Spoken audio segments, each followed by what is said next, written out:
하나님의 평화와 샬롬과 사랑이 오늘 예배드리러 나온 모든 이들의 심령과 가정에 충만하기를 축복합니다. 또 오늘 좋은 찬송 여전히 준비해 주셔서 찬양하시고 또 은혜 베풀어 함께 하나님께 찬양할 수 있도록 준비하신 우리 찬양대 감사합니다. 주께서 말씀하시기를 너희가 무엇을 심든지 심은 대로 거둘 것이다, 그렇게 말씀했습니다. 그래서 우리가 무엇을 심을지 늘 조심해서 심어야 하는데, 선을 심으면 선의 열매를 맺을 것이고 악을 심으면 악한 결과를 얻게 되겠죠. 그래서 심은 대로 거두게 되는 것이 하나님의 법칙입니다. 그런데 성경은 또 좀 다른 말씀을 하고 있는데, 너희가 선을 행하다가 낙심하지 말지니, 그럽니다. 그 얘기는 선을 행할 때에도 낙심할 만한 일들이 종종 생겨서 중도에 그만두는 경우들도 있다는 것이죠. 선한 일이 반드시 선한 열매로 즉시 이어지지는 않기 때문에 선한 일을 행하다가 낙심할 만한 일들이 생겨집니다. 오늘 본문의 말씀은 루스드라에서 일어난 일인데, 이 루스드라 앞에 이고니온에서 바울과 바나바가 복음을 전하고 생명의 말씀을 전했는데, 그 결과가 어떻게 되느냐 하면 6절 말씀을 보시면 그들이 알고 도망하여, 그럽니다. 도망하여. 루스드라에 바울이 이렇게 왔던 이유는 지금 이고니온에서 도망쳐서 온 겁니다. 이고니온에서 무슨 나쁜 짓을 한 것이 아니라 선한 일을 행했는데 그 결과는 도망칠 수밖에 없는 일입니다. 낙심할 만한 일이죠. 루스드라에서는 또 어떤 일이 생깁니까? 그렇게 도망쳐 와서 나면서부터 걷지 못하는 사람이 치유받는 놀라운 일이 생깁니다. 얼마나 놀라웠던지 사람들이 신이 우리 가운데 왔다, 그래서 막 제사를 지내려고 하는 것을 겨우 말렸다, 그럽니다. 근데 참 이상하죠. 이렇게 사람들이 신이 왔다고 막 추앙하다 했는데, 이 선한 사역의 끝은 루스드라에서 어떤 일이 생기느냐 하면 바울이 돌에 맞아서 사람들이 죽은 줄 알고 성 밖에 내다 버립니다. 선한 일을 했는데 어떤 일이 생겨요? 돌 맞아 죽을 뻔한 일이 생긴 것이죠. 그래서 성경은 우리에게 말씀합니다. 무엇이든지 심은 대로 거두겠지만 그 심은 것이 선한 것을 심는다고 해도 당장은 핍박과 고난과 박해와 낙심할 만한 일들이 일어날 수도 있다. 그러니 그런 일에 낙심하지 말고 계속해서 선한 일을 해야 한다라는 것이죠. 여러분, 오늘 여기서 있었던 일을 우리가 조금만 다르게 한번 생각을 해보죠. 이고니온에서 바울이 도망을 쳐서 루스드라에 이르렀습니다. 그래서 걷지 못하는 자가 일어나는 치유의 역사가 일어나죠. 근데 만약 이고니온에서 너무너무 환영받아서 우리와 함께 오래 계십시오, 우리가 말씀을 좀 배워야 됩니다 해서 그곳에 계속 있었다면 어쩌면 루스드라의 이 안진뱅이는 일어나는 치유를 경험하지 못할 수도 있었겠죠. 바울이 이고니온에서 험악한 일을 겪음으로 말미암아 도망칠 수밖에 없었고, 그가 도망쳤기 때문에 루스드라에서 이 환자가 치유받는 일이 생긴 건 아닐까요? 그리고 이 루스드라에서 일어난 일들 중에 아주 긴 세월로 생각하면 바울에게 굉장히 유익한 일이 생깁니다. 이 루스드라에서 그의 사역의 후계자요, 영적으로 아들이라고 하는 디모데를 만났기 때문에 그렇습니다. 그리고 디모데를 만났기 때문에 디모데 전후서가 쓰여지고 오늘 우리에게는 위대한 성경 말씀이 전해지게 되었죠. 이렇게 생각하면 우리가 선을 행하다가 낙심할 만한 일이 생길 때에 우리가 믿음을 좀 더 가져야 될 이유가 있는데, 그것은 무엇이냐 하면 이 모든 것이 하나님의 섭리 속에서 전능하신 하나님께서 역사하신다면 이 일에도 무슨 뜻이 있겠지? 이 일에도 하나님이 하시는 뭔가 계획이 있겠지? 우리가 이 일을 낙심하지 않고 계속 선한 삶을 잘 살면 나에게도 하나님의 나라에도 위대한 선한 열매가 있을 거야 라고 하는 하나님을 향한 믿음을 가질 때에 우리는 낙심하지 않고 선한 일을 계속할 수 있을 줄 믿습니다. 요즘 사태를 보면서 특별히 코로나19 이후에 우리 장로님께서도 기도하셨지만 교회가 참 많이 욕을 먹어요. 그렇죠? 근데 우리가 억울한 마음이 참 많아요. 왜냐하면 대부분의 교회들은 신실하고 진실되고 세상을 섬기고 그리고 착한 일을 열심히 하거든요.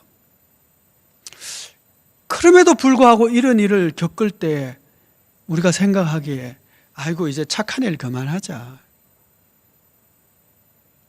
태안반도 기름 사고 났을 때 열심히 가서 막 기름 닦았더니 겨우 돌아온 것은 욕이나 하고 야 이제 앞으로는 절대 이런 거 안 해야 되겠다라고 마음먹으면 안 된다는 것이죠. 코로나19로 말미암아 우리가 참 많이 지장을 받습니다. 예배 드리기도 힘들고요. 오늘 또 정부가 거리두기 지침을 어떻게 하느냐에 따라서 또 우리가 모임의 숫자가 더 줄어들어야 되는 30% 모일 수 있다가 또 20% 모이는 숫자가 줄어드는 경우가 생길 수도 있고 또 어쩌면 다시 전체 온라인으로 또 전환해야 될 일들도 생기고 성도의 교제는 꿈도 못 꾸죠. 그렇죠? 구역 예배 모인다든지 뭐 소그룹 모인다든지 것이 정말 힘들어서 성도의 교제가 너무 힘들어졌습니다. 그럼에도 불구하고 코로나19를 통해서 하나님이 이것을 오늘 이 땅에 허락하셨을 때는 이를 통해서 하나님이 하실 어떤 위대한 일도 있지 않을까라고 하는 믿음을 우리가 가져야 될 줄 믿습니다. 이고니에서 도망왔지만 어떤 일이 생깁니까? 걷지 못하는 자가 일어나는 일도 생기고요. 디모데라는 위대한 믿음의 후계자도 만나는 것처럼 이 일을 통해서 한국교회에 아니 하나님의 나라에 더 유익한 일을 하나님께서 능히 이루실 것을 믿습니다. 그러니 우리가 이것 때문에 낙심하거나 못 모으게 한다고 그냥 막 분노하거나 그것이 아니라 이럴 일이 있어도 하나님께서 우리에게 원하시는 것이 뭘까? 하나님이 우리에게 손발을 좀 묶어 놓는다면 하나님이 뭘 하시려고 우리의 손발을 묶어 놓았을까? 새로운 길들은 없을까? 하나님께서 원하시는 새로운 축복의 통로들도 있지 않을까? 이런 생각을 하면서 낙심하지 않는다면 더 위대한 일, 더 놀라운 일, 더 크고 위대한 하나님의 역사를 보게 될 줄 믿습니다. 낙심하지 말자. 선한 일은 반드시 하나님께서 열매를 맺게 하실 것이라는 믿음을 우리가 늘 갖고 이 착한 길, 믿음의 길 잘 걸어가야 될 줄 믿습니다. 이렇게 루스드라의 이고니온에서 도망와서 루스드라에 온 바울이 나면서 걷지 못하게 되는 한 사람을 만나게 됩니다. 그리고 그가 치유받는 일이 생기는데 오늘 말씀을 보시면 우리가 질문을 해야 될 일들이 하나 생깁니다. 자, 8절 말씀, 9절 말씀, 10절 말씀을 보시면 루스드라에 발을 쓰지 못하는 한 사람이 앉아 있는데 나면서 걷지 못하게 되어 걸어 본 적이 없는 자라. 바울이 말하는 것을 듣거늘 바울이 주목하여 구원받을 만한 믿음이 그에게 있는 것을 보고 큰 소리로 이르되 내 발로 바로 일어서라 하니 그 사람이 일어나 걷는지라. 자, 여러분, 이 사람은요, 남에서부터 걷지 못하는 사람이었습니다. 사실 그것만 문제가 있는 것이 아니라 이 사람은 사실 하나님이라는 그 전능하신 창조주 하나님의 그 이름을 들어본 적도 없는 사람입니다. 이때 처음 바울을 통해서 이 복음의 말씀을 들었을 겁니다. 그런데 그에게 뭐예요? 구원받을 만한 믿음이 있었다는 거예요. 그 믿음이 있었기 때문에 그에게 일어서라고 선포했을 때 믿음의 역사가 일어나게 된 것이죠. 아니, 도대체 언제 이 사람이 이 믿음을 갖게 된 거예요? 우리도 이런 믿음 좀 가졌으면 좋겠는데, 그렇죠? 역사하는 믿음, 선포할 때에 믿음의 역사가 나타나는 이런 능력의 믿음을 좀 가졌으면 좋겠는데, 우리는 뭐 예수 믿은 지 상당히 좀 되잖아, 그렇죠? 공부도 많이 했잖아요. 근데 이 사람은 도대체 언제 이런 믿음이 생긴 거예요? 우리를 부끄럽게 하는 이런 믿음이 도대체 언제 생긴 거죠? 어떻게 생긴 거예요? 너무 이상하잖아요. 이게 뭘까요? 그래서 이 말씀을 다시 한번 보면 이 말씀이 이렇게 진행되고 있습니다. 9절 말씀을 보시면, 바울이 말하는 것을 듣거늘 바울이 주목하여 구원받을 만한 믿음이 그에게 있는 것을 보고, 바울이 말하는 것이 있었어요. 바울이 말하는 걸 이 사람이 들었어요. 근데 보니까 믿음이 있는 거예요, 그에게. 자, 로마서에서 바울이 이런 얘기를 합니다. 우리 믿음이 어디서 생기느냐? 믿음은 들음에서 나고 들음은 하나님의 말씀으로 말미암느니라 그럽니다. 믿음이 어디서 난다고요? 믿음은 들음에서 나고요. 이 들음은 도대체 뭘 들을 때 나오느냐 하면 하나님의 말씀을 들을 때에 믿음이 생긴다는 거예요. 로마서는 이 순서를 좀 이렇게 바꿔놨기 때문에 우리가 쉽게 생각을 하면, 말씀을 들을 때에 하나님의 말씀이 선포되고 그걸 들을 때에 뭐가 생겨요? 믿음이 생긴다는 거죠. 믿음은 그냥 생기는 것이 아니라 이 들음을 통해서 생긴다는 거예요. 그러니까 지금 이 순간에 이 사람이 바울이 말하는 것을 들었어요. 그러니까 들었는데 그 들을 때 믿음이 막 생기는 거예요. 그 바울이 보니까 믿음이 생겼거든요. 그래서 선포한 거죠. 믿음의 역사가 나타나.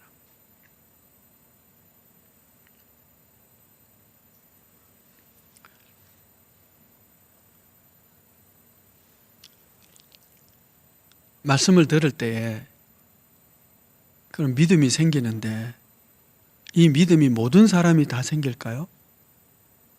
예수님께서 말씀을 선포했습니다. 천국 복음을 전했습니다. 어떤 사람은 믿고 회개하고 감동을 받았고 주 예수 그리스도를 따랐지만, 어떤 사람은 주님의 말씀을 들을 때 오히려 분노가 일어나고 화가 일어나고 대적하고 예수님을 죽이려고 한 사람도 있었어요. 듣는다고 다 믿음이 생기는 것이 아니라 어떤 사람은 믿음이 생기고 어떤 사람은 믿음이 생기지 않더라는 거예요. 근데 이 사람은 믿음이 생겼어요. 들을 때. 어떻게 이 차이가 날까요? 하나님이 하시는 거죠. 그래서 우리는 은혜라고 합니다. 하나님이 은혜 베풀 자에게 은혜를 베푸시고, 은혜가 베풀어지니까, 은혜가 임하니까 말씀을 들을 때 그것이 믿음이 막 생기는 거예요. 하나님이 은혜를 베풀어서 은혜 받은 자는 성경을 읽을 때 그 말씀이 믿어져요. 믿음이 생기는 거예요. 성경을 읽으면 읽을수록 믿음이 더 굳세어집니다. 근데 어떤 사람은 성경 읽으면서 태초에 하나님이 천지를 창조하시니라, 아이 무슨 말도 안 되는 얘기를 하냐, 하나님이 뭐 빛이 있으라니까 빛이 있었더라, 아이고 누가 봤냐, 이렇게 되는 거예요. 하나님의 은혜가 먼저 우리에게 부어질 때, 은혜 받은 자는 말씀을 들을 때에 믿음이 생깁니다. 말씀을 읽을 때 믿음이 생깁니다. 오늘 우리가 말씀을 들을 때에 믿음이 생겨지고 그 믿음이 성장하는 은혜에 속한 사람이 되기를 축복합니다. 이거는 내가 원하는 것이 아니라 하나님이 부어주셔야 되는 거예요. 오늘 이 자리에 하나님이 우리 모두에게 은혜를 주셔서 말씀을 들을 때 깨달아지고, 말씀을 들을 때 믿음이 생기고, 믿음 있는 자는 믿음이 더하여지는 그런 하나님의 은총의 역사가 있기를 축복합니다. 믿음이라고 하는 것은요, 역사하는 거예요. 바울이 종종 이런 표현을 써요. 사랑의 수고와 믿음의 역사와 소망의 인내, 이런 말을 바울이 종종 써요.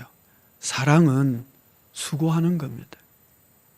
부모들이 자녀를 사랑해요. 그래서 수고를 아끼지 않습니다.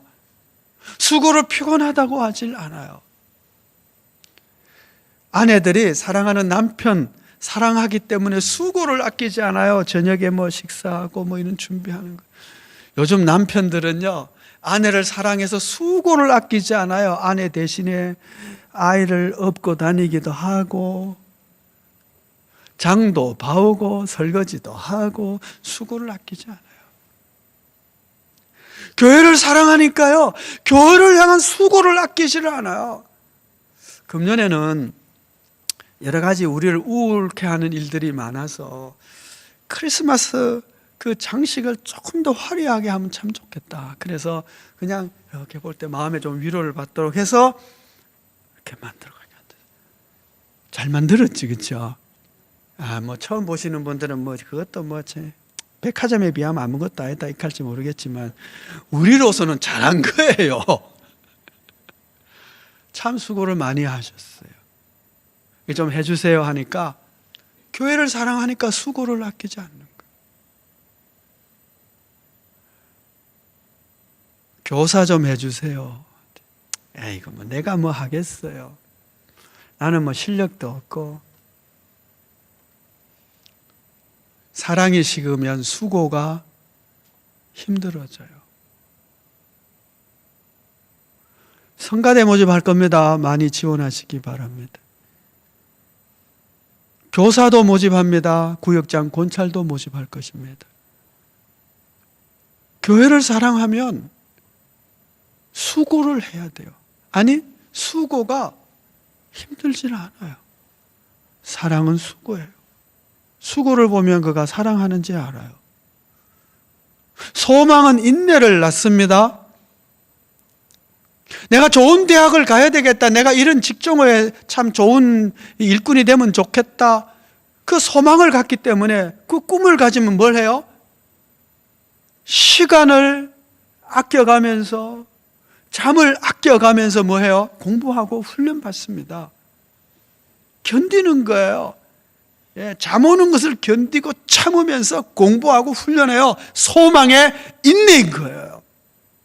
하나님의 나라에서 받을 상급을 생각하면 바울이 이런 얘기를 합니다.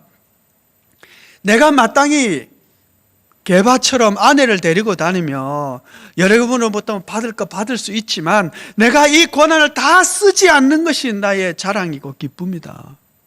왜요? 하늘에서 받을 상급 때문에. 그 소망이 있는 거예요.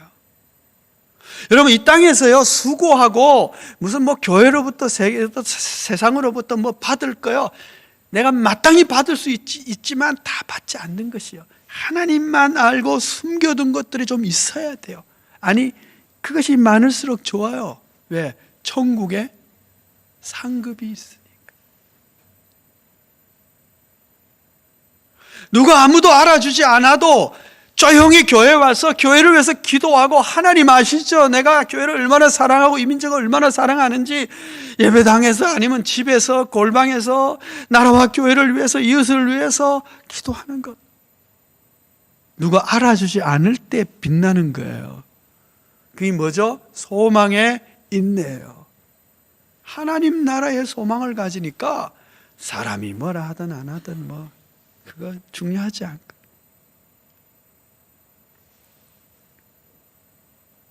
믿음은 역사입니다. 믿음은 살아있는 믿음이기 때문에 거기에 능력이 있어요. 파워가 있단 말이에요. 세상의 가치를 그냥 깨트려버리는 파워가 있어요. 세상이 뭐라고 하든 나는 하나님의 말씀대로 가치관대로 살 거야 라고 세상을 뚫고 나가는 힘이 있는 거예요. 믿음의 역사, 살아있는 믿음. 어디서 온다고요? 하나님의 은혜가 내 안에 작동해서 하나님 말씀을 읽을 때, 들을 때에 믿음이 생기는 거예요. 그 믿음은 역사하는 힘을 가진, 역사하는 힘을 가진 거예요. 오늘 우리에게 이런 믿음의 역사가, 믿음의 파워가 나타나는 그런 말씀 듣기가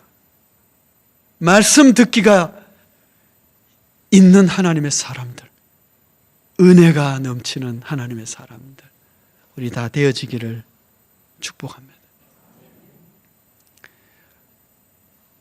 평생 걷지 못하는 사람이 일어나니까 온 동네 사람들이 다 놀라워하면서, 야, 이게 신이 우리에게 왔다. 이 사람은 제우스고 이 사람은 헤르메스고 막 그러면서 그냥 막 화환을 가지고 오고 소를 가지고 오고 막 제사 드리려고 합니다. 신이 왔으니까 신에게 드리는 우리가 존경과 영광과 예배를 드려야 되지 않겠습니까? 막 그러는 거예요. 그러니까 바울이 놀래서 들어가서 막 옷을 찢으면서 겨우 말렸다 그래. 겨우 말렸다. 그러면서 그들에게 이렇게 말합니다. 15절 말씀입니다. 이르되 여러분이 어찌하여 이러한 일을 하느냐? 우리도 여러분과 같은 성정을 가진 사람이라. 여러분에게 복음을 전하는 것은 이런 헛된 일을 버리고 천지와 바다와 그 가운데 만물을 지으시고 살아계신 하나님께로 돌아오게 함이라.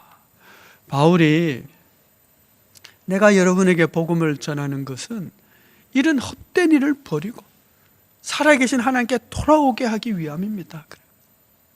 이 바울이 전한 복음, 그리스도 예수의 복음을 들어 믿는 자가 되었다는 얘기는 어떤 뜻이냐 하면 헛된 일을 버리고 하나님께로 돌아왔다는 뜻입니다.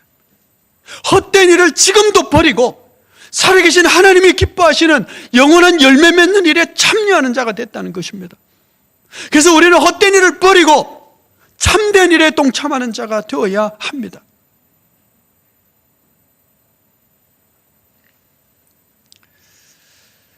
금년에 말씀을 쭉 읽으면서 이제 다 통독하시잖아요. 그죠? 말씀을 읽으면서 이제 뭐 소빈 묵상으로 나누기도 하지만 뭐 나누지 못하는 말씀도 있고 있는데 뭐 짧게 하니까요. 지금 가운데 늘 요즘 마음에 계속 남아있는 말씀이 마태복음 15장에 나오는 말씀입니다. 그 15장에 바리새인들의 가르침과 이제 대한 논쟁을 하시면서 예수님께서 그런 말씀을 하세요. 심은 것들마다 내 아버지께서 심지 않은 것은 다 뽑혀 버릴 것이다. 여러분, 사람들이요 여러 가지를 심습니다. 이런 거 심고 저런 거 심고 인간의 노력을 다 말씀하는 거죠. 뭐 이런 거 저런 거 심는데 하나님이 심은 것이 아니면 다 뽑힌다. 뽑히니까 그 뭔 얘기예요? 헛된 수고다는 얘기죠. 아마 아시는 분들은 아시겠는데 제가 공과대학을 나왔습니다. 저는요 그것이요, 야, 내가 도대체 왜 거기를 가가지고 4년간의 등록금도 아깝고 공부도 아깝고 이게 헛된 거예요. 4년 동안 얼마나 헛돼요. 아무짝에도 쓸모가 없다고 하면 그래도 하나님이 이끌어 주셨을 텐데 아닌 것 같기도 하지만 너무 뭐야 이거 헛된 수고가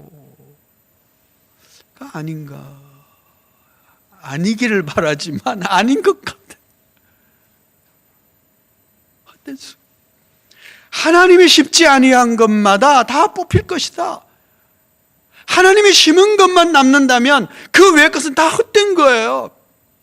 여러분, 우리 모두가 다 함께 모여서 우리 이런 걸 합시다 해서 막 다 동의를 하고 100% 동의를 한다 할지라도 하나님이 심은 것이 아니면 그건 아무짝에 소용도 없는 헛된 일이 되고 말아요. 그러니까 우리가 헛된 것을 버리기 위해서는 뭘 해야 돼요?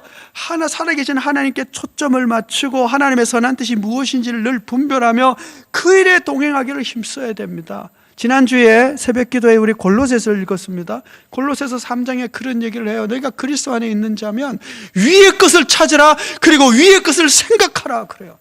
위의 것을 찾는다는 것은 하나님께 속한 것을 내가 목표로 삼고 그것을 찾기 위해서 힘쓰고 그걸 달려가라는 얘기죠. 위의 것을 생각하라는 것은 하나님의 뜻이 뭔지, 하나님의 생각이 뭔지, 저 하늘에 속한 가치가 무엇인지를 생각하며 살아라는 것이죠. 땅의 것을 생각하지 말고 땅의 것을 추구하지 말고. 왜? 이건 다 헛되니까. 우리가 헛된 것 그만두고 영원한 열매 맺는 하나님의 나라의 사람들로 구원받고 그곳에 세워졌는데 우리의 매일의 삶도 하나님께서 심으신 일, 하나님께서 열매 맺게 하는 일, 하나님께서 기뻐하신 일에 생각하고 거기에 우리의 초점을 맞추고 그 일에 헌신하는 자가 되어야 될 줄 믿습니다. 헛된 일을 버리고. 그래서 매일 이것이 하나님이 기뻐하시는 일인가, 정말 하나님이 선하시고 하나님께서 원하시는 일인가를 분별하기 위해서 우리가 힘써야 하는 것입니다. 그렇지 않으면 뭐예요? 헛된 일에 우리의 시간과 우리의 에너지와 우리의 재능과 낭비하는 것이 되고 말기 때문에 그렇죠.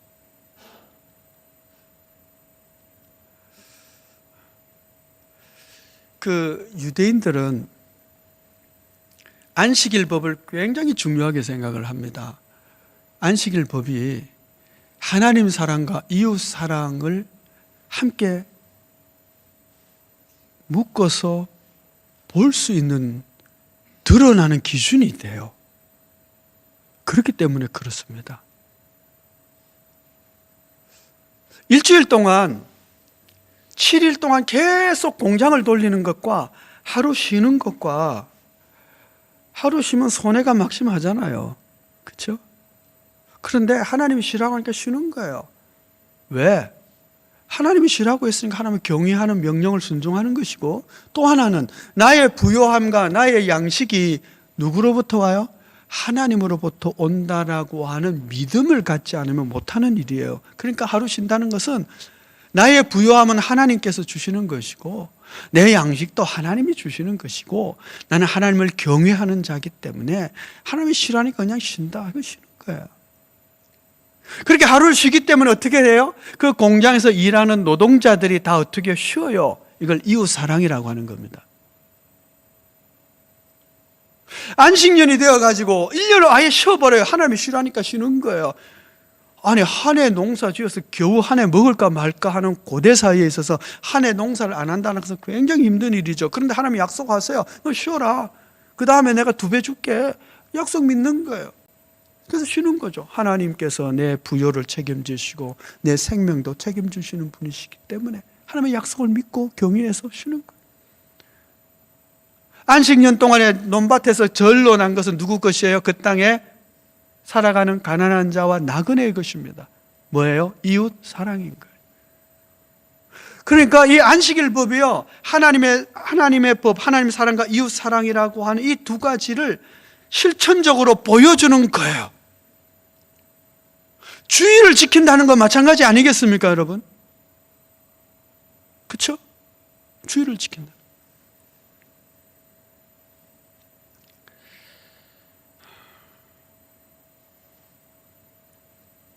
한번 생각해 보십시다. 우리 아이들이 20, 30년 뒤에 또 여전히 이 사회에 유용한 사람이고 하나님의 은혜와 복을 누리면서 이 세상에 좀 나누어지는 풍요로운 사람으로 살아갈 수 있게 되는 것, 그게 자녀들에게 원하시는 거죠.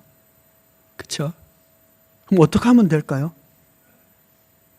지금 가만 보니까 뭐 이런 직종이, 무슨 사자 들어가는 직종이 굉장히 뭐 괜찮은 것 같으니까 지금 막 그 훈련을 시킨다.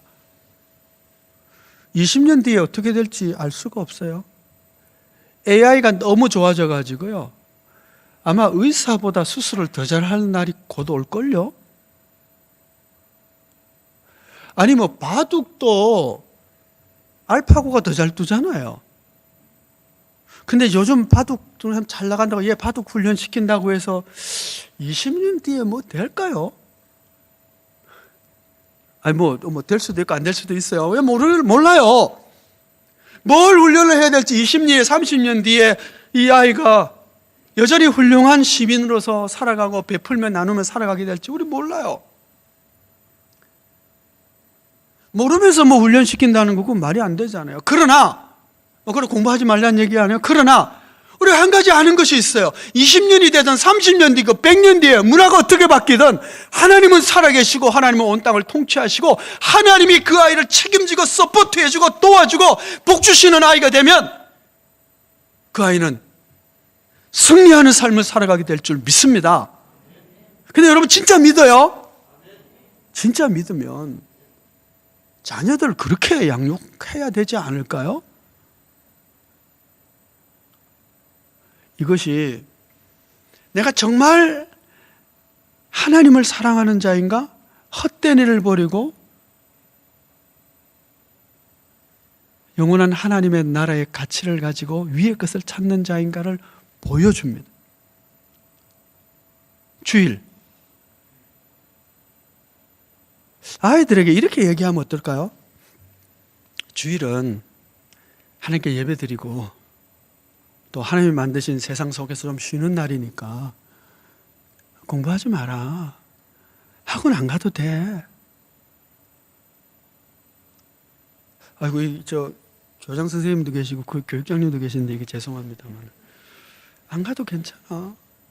아니 주일에 공부 안 하고 성적 좀 떨어져도 그거 떨어지는 것보다 하나님을 알고 말씀을 알고 기도하고 그리고 주일은 가족과 함께 아름다운 즐거운 시간을 좀 가지고 자연과 더불어 좀 쉬고 이 세상이 얼마나 아름다운지도 좀 만끽하고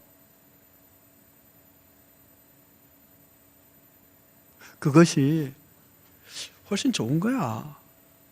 그것이 오히려 올바른 거야. 여러분, 그것이 하나님의 사랑을 받는 비결이고 그렇게 자라가는 거 아닐까요?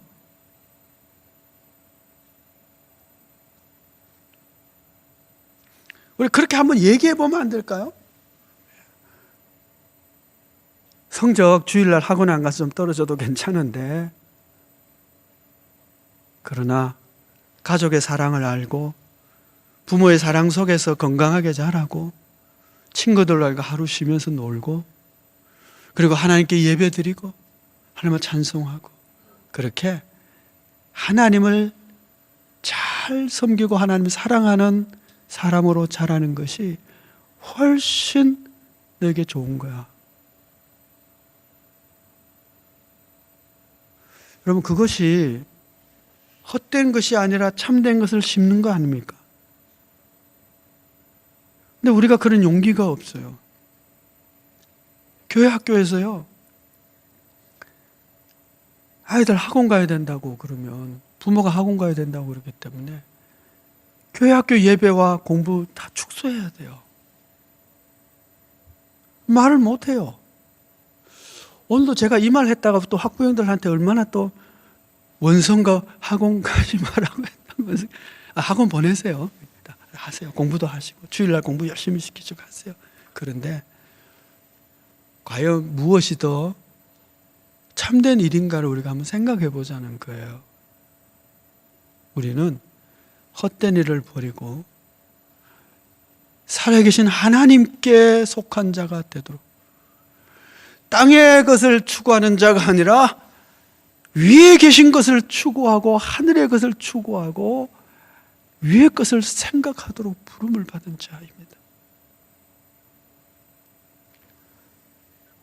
우리가 그렇게 하늘의 것을 추구하며 살아갈 때에 하나님께서 은혜를 주셔서 믿음의 역사가 동반되는 그런 승리하는 삶의 길을 걸어갈 수 있게 될 줄 믿는데 우리 모두가 다 이 길을 잘 걸어갈 수 있게 되기를 축복합니다.